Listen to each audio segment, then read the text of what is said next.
இங்கதான் இருக்கு வேற எடுத்துக்கலாம்.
ஏனென்றால் தங்கையாகிய நல்ல தங்காளுடைய விருப்பத்தின் பிரகாரம் கல்யாணம் ஏற்படவில்லை.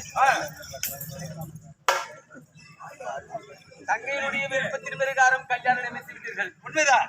ஆனா மாப்பிள்ளை யாரும் எதிர்க்கிற பாத்துக்கிட்டு எந்த நாட்டை சேர்ந்தவர்?